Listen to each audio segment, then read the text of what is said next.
Os outros projetos de partido, os outros planos de governo, parecem cartinhas do Papai Noel comparado com o livro amarelo. Vocês estão e vocês vão ter o orgulho de poder falar no futuro, para os seus filhos, para os seus netos, para quem quer que seja, quando perguntarem o que é pobreza, papai, vovô, o que é miséria, o que é terceiro mundo, vocês vão ter o orgulho de falar. Foi uma coisa que existia antes do seu pai e do seu avô participar do projeto que transformou o país.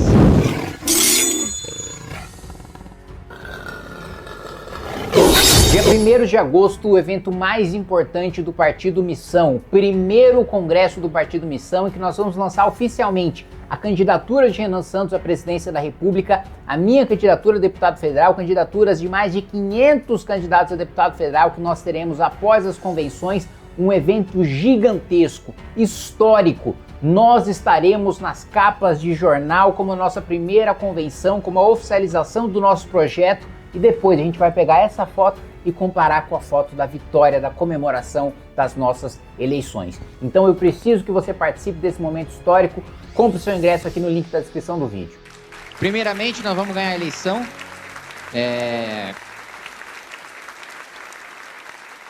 Em segundo lugar, eu quero falar para vocês que esse é o painel sobre o livro amarelo, né? E aí o Arthur falou, porque o espírito não quer saber de espírito, não quer saber do que... eu não quero saber daquilo que está escrito, eu quero saber daquilo que está escrito, tá? Quero ver aqui o que está escrito, o que a gente vai fazer de política pública concreta, e eu quero deixar muito claro para vocês que os outros projetos de partido, os outros planos de governo, parecem cartinhas do Papai Noel comparado com o livro amarelo. A gente está falando de um projeto de 360 páginas que nós não conseguiremos protocolar no TSE porque ficou longo demais. Então, o plano de governo que vocês verão protocolados no sistema, que todos os candidatos a presidente precisam, será um resumo do livro amarelo. Não será o livro amarelo que a gente vai disponibilizar a partir do nosso congresso do partido no dia 1º de agosto. A gente entra no detalhe, a gente pega o que funcionou de melhor no mundo inteiro. Então, o que teve de melhor de lei antimáfia na Itália, a gente traz. O que teve de ensino técnico na Alemanha, a gente traz. O que teve de desenvolvimento de IA e de tecnologia nos Estados Unidos, a gente traz. O que teve de critério de administração de cidade na China, a gente traz. O que teve de fusão de município no Japão, a gente traz. O que teve de investimento público em qualificação de mão de obra, infraestrutura e comércio exterior em Singapura, a gente traz. Então, tudo que tem de melhor do mundo a gente compilou para trazer para o Brasil em diversas áreas de diversas políticas públicas. E a gente entra... Eu vi recentemente, né, uma entrevista da, acho que é Daniela ou Daniela, que é a coordenadora do programa econômico do Flávio Bolsonaro. E aí eu vi duas frases que para mim são muito emblemáticas da campanha dos nossos adversários. A primeira perguntaram, você falou que vai ter uma regra fiscal que vai ser responsável. Qual que é a regra fiscal? É baseado na dívida? É baseado no gasto? É baseado ela... Estão escrevendo ainda. Essa foi a primeira resposta. Aí depois, mas e o equilíbrio fiscal? Ela, não, o equilíbrio vem da harmonia entre os poderes. Falei, não é possível que isso é um programa econômico de uma candidatura. Ao mesmo tempo, você tem o Flávio dizendo, não, nós teremos as operadoras de celular ao nosso lado, porque a gente vai dar celular de graça. Eu falei, não, então você está falando que você está atendendo a um lobby setorial, que você vai pegar dinheiro público do pagador de imposto para dar para as empresas de telecomunicação do Brasil, que são um lixo, né? Assim, eu não sei vocês, mas eu acho o atendimento de todas as operadoras horrível. Eu acho assim, o serviço prestado é ruim, o atendimento ao cliente é ruim, você não consegue cancelar. Então, é para essa galera que você tem atendimento de lobby e o próprio Flávio falando que vai dar 25 bilhões de reais todos os anos para as teles, para garantir internet para 70, 80 milhões de mulheres que ele está falando. Gente, desculpa, isso é o Vale Gás do Flávio Bolsonaro. Só que ainda mais demagógico e ainda mais populista. Não é possível que... E eu acho que nosso principal desafio é o seguinte, nós temos o melhor produto. Nós temos a melhor pré-candidatura. Nós temos o melhor plano.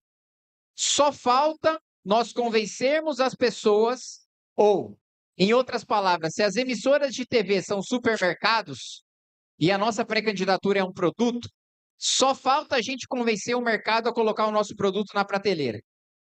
Quando a pessoa olha, quando a pessoa tem contato, não precisa ter muito esforço para convencer a você apoiar o Renan. E eu fiquei feliz também de, recentemente, a gente ter anunciado o vice, o Coronel Haroldo, que o Coronel Haroldo, ele é absolutamente complementar ao Renan. Enfim, ele é muito diferente de mim. Uma pequena experiência pessoal que eu tive com ele, e que para mim ficou muito claro a diferença e como ele é complementar e como ele ajuda. A primeira experiência que nós tivemos num evento público com o Haroldo, já pré-candidato à vice-presidência, foi em Belo Horizonte. E aí eu fiquei ali no saguão do hotel junto com ele, e depois peguei o Uber para a gente ir até o evento. Do saguão do hotel até o caminho do Uber, até dentro do Uber, até sair do Uber, ele abordou todas as pessoas do caminho e entregou um cartão com QR Code para o Instagram do Renan. Eu não faço isso e eu não pensaria em fazer isso. Ele é um coronel que matou muita gente na vida dele, muito bandido, e ele é um cara fofo. Ele é um coronel fofo, né?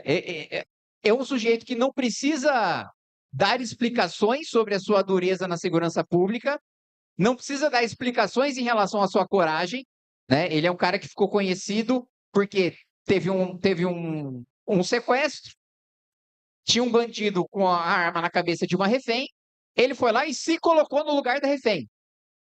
Essa é a história, uma das histórias que marcou a vida dele, então ele não precisa de nenhuma credencial para isso.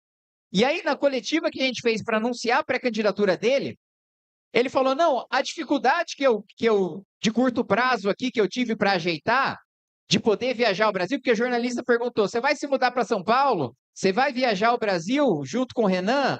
Aí ele falou, eu tive uma dificuldade só, maior, na minha família, que é porque eu tenho 10 cachorros. E aí eu precisei negociar com a minha filha quem cuidava dos cachorros.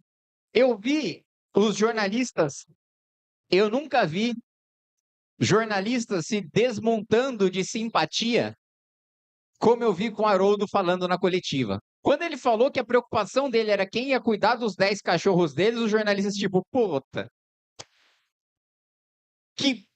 O jornalista que tem aquela visão de mundo, de jornalista, né? Ele falou, meu, que fascista fofo. Não consigo não gostar desse... Não, que o cara nos odeia, né? O cara acha que a gente é extremista, que a gente defende tudo que tem de pior no mundo, mas olhou para um coronel, falou, não, que cara fofo. Eu fiz esse travessão aqui no meio da fala, porque eu acho importante, diferente do Arthur, que o Arthur eu acho um saco. Não só de maneira geral, né? Mas quando eu vou para os congressos com ele, porque ele repete. Então, assim, eu já escutei essa fala do Arthur 85 vezes. Eu já escutei essa piada. Ele já fez essa mesma encenação dele me dando um tapinha para falar do Emílio Surita e chamar o break. Eu já vi isso 85 vezes. Nas primeiras 5 eu dei risada, né? Depois eu falei, meu, que saco. Mas eu sempre tento adicionar coisas novas e falar de coisas diferentes. E de vez em quando eu me perco no raciocínio por causa disso. Como eu não tenho um planejamento de começo, meio e fim, às vezes dá umas voltas. Mas enfim, voltando. Nós temos o melhor projeto, nós temos o melhor programa e eu estou muito otimista, tá? Com essa eleição. E eu escutei aqui no Rio, todo estado que eu passo, tem pessoas que falam para mim, que são pré-candidatos a deputado federal, deputado estadual. Kim, eu topei disputar para ajudar. Eu estou disputando a eleição para ajudar a formar chapa e fortalecer o partido, mas eu sei que eu não vou ganhar. Eu tenho escutado isso em muitos estados. Mas eu estou extremamente otimista.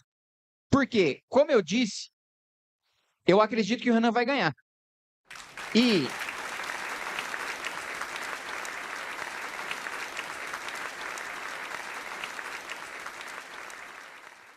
em o Renan ganhando, essas pessoas que me dizem, militantes que acreditam na causa, que dizem para mim que estão disputando para perder, mas para ajudar, esses caras eu vou ver ganhar. Porque o Renan vencendo não significa só que a gente vai ter o presidente da República. Significa que o cara que escolheu o Renan vai procurar no seu estado quem que é o cara do Renan no estado. Vai apoiar a legenda. Gente, lembrem-se da primeira eleição do Bolsonaro. Esse é um exemplo que eu dou sempre. A ânsia de buscar um cara que tivesse um vínculo com o Bolsonaro para votar para deputado federal foi tão grande que entrou um cara chamado Tio Trutz, que ficou famoso por fazer o Bolsoburger. O mérito dele era fazer um hambúrguer que ele colocava um carimbo com a cara do Bolsonaro. Esse sujeito foi eleito deputado federal só porque Jair Bolsonaro foi eleito presidente. Felizmente, nós não temos nenhum Bolso Renan. Quer dizer, Renan Burger. Bolso. Como é que tá a cabeça do palhaço aqui já? O cara tá zureta. Não tem ninguém. Não tem nenhum Renan Burger.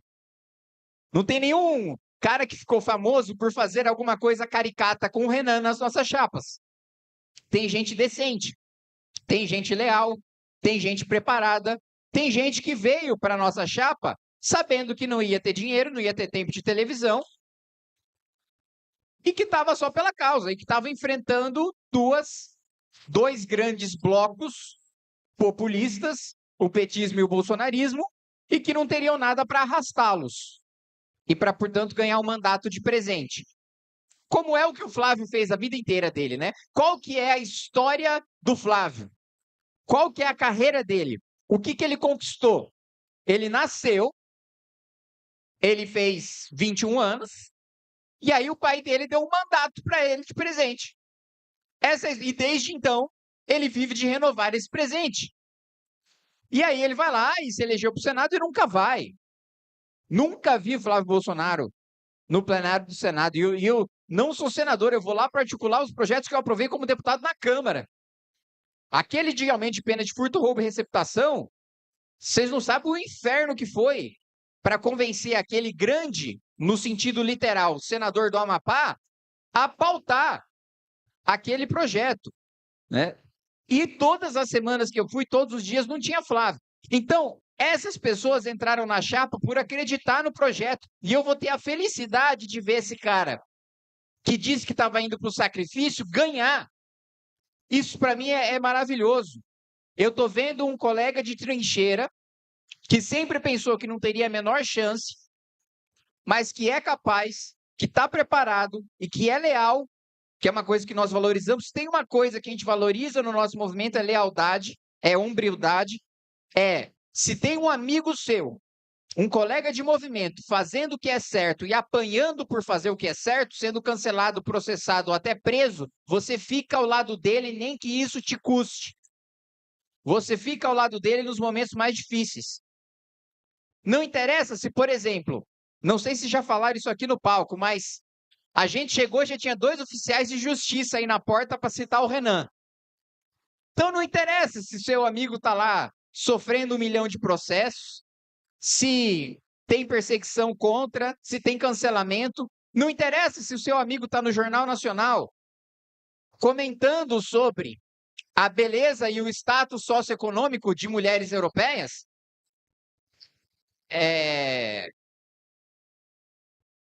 Essa habilidade de linguajar. Depois vocês perguntam, por que dentro do movimento o Arthur perde um monte de processo e o Kim ganha? Olha o cuidado com o linguajar. Olha, o cara me processa, eu venho, pode vir.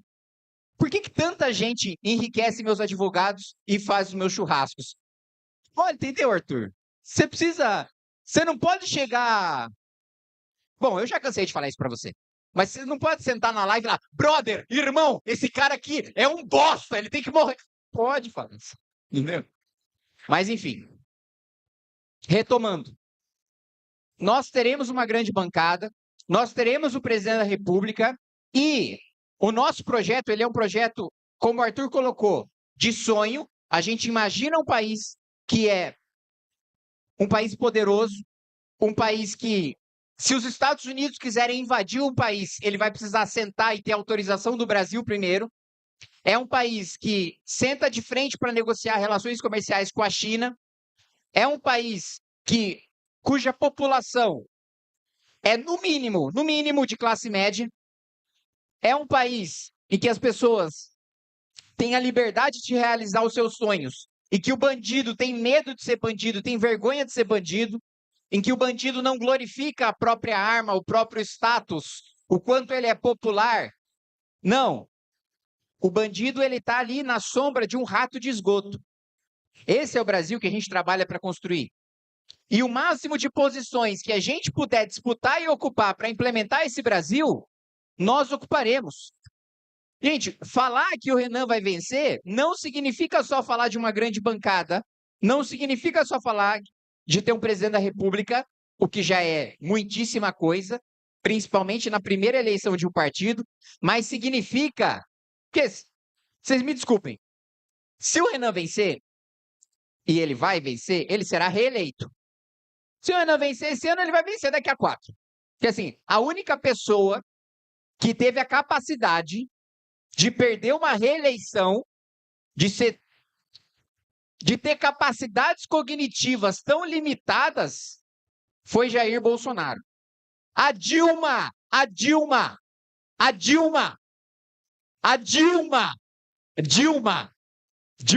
conhece Dilma Vana Rousseff? A Dilma, que ela teve a capacidade de criar uma crise econômica no nosso país, pior do que uma pandemia. Vocês têm noção de que no período acumulado do governo Dilma, nós tivemos mais perda do que o governo Dilma, do que na pandemia? Sim, gente, uma doença que matou milhões de pessoas no mundo, que fechou o mundo durante 2 anos, não foi capaz de causar um estrago na nossa economia tão grande quanto a Dilma. E ela ganhou a reeleição. E o Bolsonaro perdeu. Então, assim, estou falando tudo isso, que o Renan vai ser reeleito. Dito isso, nós não só teremos uma grande bancada, nós não só teremos o presidente da República, mas nós teremos 6 ministros do Supremo Tribunal Federal. Lembrando que há 11. Nós teremos uma maioria no Supremo de caras decentes, legalistas, e que não vão fazer a DPF de favela para eu ter que anunciar para 60 órgãos antes de fazer uma operação contra o Comando Vermelho. Vai ser o contrário. Vai ser o Supremo que vai pregar a Constituição e vai falar: segurança é um direito. Se o governador não está fazendo operação contra o crime organizado, o criminoso é ele. É esse o Supremo que nós teremos.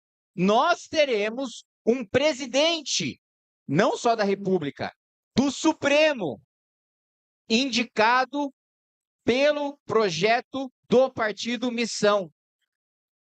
E será um Supremo republicano, legalista, que vai levar o enfrentamento em frente. Então, meus amigos, enfim, o Arthur, o Renan, Guto, Amanda, todos sabem que eu sou dos mais céticos dentro do movimento. Eu sou dos menos sonhadores. Mas mesmo eu, que sou dos mais céticos, que sou daqueles que costuma estar permanentemente cansado, persistente, consistente, mas cansado, e acreditar que a gente só consegue de pouquinho em pouquinho, mesmo eu que só acreditei sempre que a gente só consegue de pouquinho em pouquinho, acho que nós conseguiremos dar um salto gigantesco, muito rápido, agora, nesse ano. Eu que sou o cético. Não sou o Emílio Surita, mas eu sou o cético dentro do movimento. Esse ano, e essa é uma alegria que eu quero compartilhar, com mais do que uma alegria. Esse é um sentimento de orgulho e um sentimento de espírito de deixar um legado que eu quero compartilhar com vocês. Cada um de vocês que está aqui hoje está compartilhando e confundindo um momento da vida de vocês com um momento da história do país. Cada um de vocês que faz parte do partido, que está aqui hoje, que fazem parte dos primeiros a apoiarem, a estarem junto, a acreditarem, quando hoje eu falo no Congresso, o Renan vai ganhar, dão risada da minha cara. Falo na imprensa, o Renan vai ganhar, dão risada na minha cara. Falo no mercado financeiro, o Renan vai ganhar, dão risada na minha cara. Todos vocês que estão aqui e que não dão risada da minha cara, estão compartilhando um pedaço da vida de vocês com um pedaço da história do país. Vocês estão e vocês vão ter o orgulho de poder falar no futuro, para os seus filhos, para os seus netos, para quem quer que seja, que quando perguntarem o que é pobreza, papai, vovô, o que é miséria, o que é terceiro mundo, vocês vão ter o orgulho de falar. Foi uma coisa que existia antes do seu pai e do seu avô participar do projeto que transformou o país. É isso. Obrigado.